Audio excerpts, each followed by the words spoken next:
বন্ধুরা 2025 IPL এর 19তম match অর্থাৎ লখনউ সুপার জায়ান্টস বনাম কেকেআর, যে ম্যাচটি 6 এপ্রিল অনুষ্ঠিত হওয়ার কথা ছিল, রামনবমীর কারণে যেটা পিছিয়ে দেওয়া হয় 8 এপ্রিল, এবং সেটা কালকে অনুষ্ঠিত হতে চলেছে ইডেনের মাঠে দুপুর 3:30-3টের সময়। ঘরের মাঠে খেলা কেকেআর টিম হোম টিমের অ্যাডভান্টেজ পাবে কি, আর কি হতে চলেছে কালকের ম্যাচের শিওর শট প্লেইং 11, আজকের ভিডিওতে সেটা নিয়ে আলোচনা করবো আমরা। কিন্তু তার আগে বন্ধুরা, তোমরা যদি একজন কেকেআর এর ডাই হার্ট ফ্যান হয়ে থাকো এবং কেকেআর কে 2025 সিজনে আবার চ্যাম্পিয়নের রূপে দেখতে চাও, তাহলে অবশ্যই ভিডিওটি লাইক করে দিয়ে কমেন্টে লিখে দাও আমি কেকেআর করবো, লড়বো, জিতবো রে। আগামীকালের ম্যাচটি যেহেতু ইডেনের মাঠে অনুষ্ঠিত হতে চলেছে আর ইডেনের পিচ স্পিন বেস্ট পিচ হতে চলেছে, তাই কালকের ম্যাচে কেকেআর একটি এক্সট্রা স্পিনার খেলাতে পারে, সে হলো মোয়েন আলী, যে কালকের ম্যাচের এক্স ফ্যাক্টর রূপে সামনে আসতে পারে সকলের কাছে। তাহলে বন্ধুরা, কালকের ম্যাচের মোস্ট প্রবাবল প্লেইং 11 সম্পর্কে আলোচনা করা যাক। কেকেআর এর ওপেনিং জুটি বারবার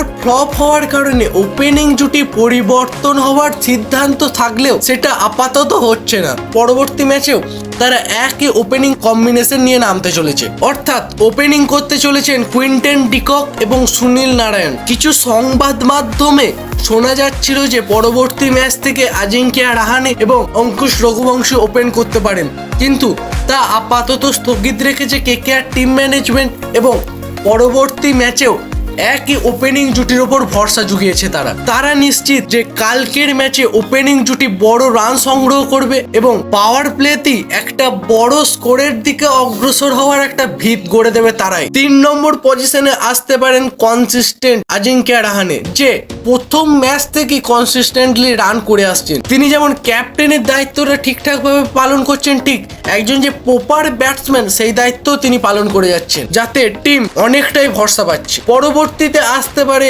আগের ম্যাচগুলোতে 4র্থ পজিশনে এসেছিল অঙ্কুশ রঘুবংশী, কিন্তু ভেঙ্কটেশ আয়ারের ফর্মে ফেরা এবং তাকে বেশি বল খেলানো এবং বেশি রান করার জন্য 4 নম্বরে আসতে পারে ভেঙ্কটেশ আয়ার এবং 5 নম্বরে আসতে পারে অঙ্কুশ রঘুবংশী, যে ইন্ডিয়ান ফিউচার স্টার, যাকে নিয়ে যতই বলা যায় সেটাই কম। তার batting style, shot selection, attitude এবং অ্যাটাকিং মাইন্ডসেট তাকে ভবিষ্যতে একটা বড় পর্যায়ে নিয়ে যেতে চলেছে ভারতীয় ক্রিকেট। পরবর্তীতে আসতে পারে রিঙ্কু সিং, যে আগের ম্যাচে 17 বলে 32 রান করেছে এবং তার যে ফর্মের এলান তিনি সেটা করে দিয়েছেন আগের ম্যাচেই। এবং এরপরে আসবেন অলরাউন্ডার আন্দ্রে রাসেল, যিনি আগের 2টি ম্যাচে দুটি করে উইকেট নিয়েছেন এবং কেকেআর টিম ম্যানেজমেন্টকে এবং টিমকে অনেকটাই ভরসা জুগিয়েছে। পরবর্তীতে আসতে চলেছে রামানদীপ সিং, মোয়েন আলী, বরুণ চক্রবর্তী আর হর্ষিত রানা। তার মধ্যে সব থেকে বড় যে চেঞ্জটা এবং যেটা এক্স ফ্যাক্টর হয়ে উঠতে পারে কালকের ম্যাচে,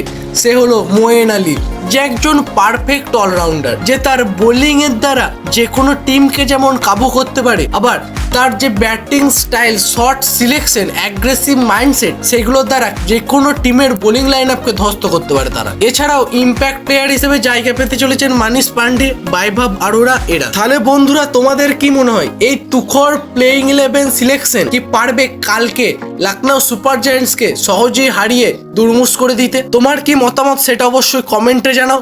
ভিডিওটি ভালো লেগে থাকলে লাইক করো এবং চ্যানেলে নতুন হয়ে থাকলে চ্যানেলটা অবশ্যই সাবস্ক্রাইব করো। আর তুমি যদি একজন কেকেআর এর ডাই হার্ট ফ্যান হয়ে থাকো, তাহলে অবশ্যই এই চ্যানেলের লিঙ্কটি তোমার মতো একজন কেকেআর এর ডাই হার্ট ফ্যানের কাছে শেয়ার করে দেবে। তুমি যেভাবে কেকেআর রিলেটেড সমস্ত আপডেট সবার আগে পাচ্ছ, তা সেও যেন কেকেআর রিলেটেড সমস্ত আপডেট সবার আগে পায়। তাহলে আজকে এই পর্যন্তই থাক বন্ধুরা। লাইভ ম্যাচ দেখতে চোখ রাখুন জিও হটস্টারে।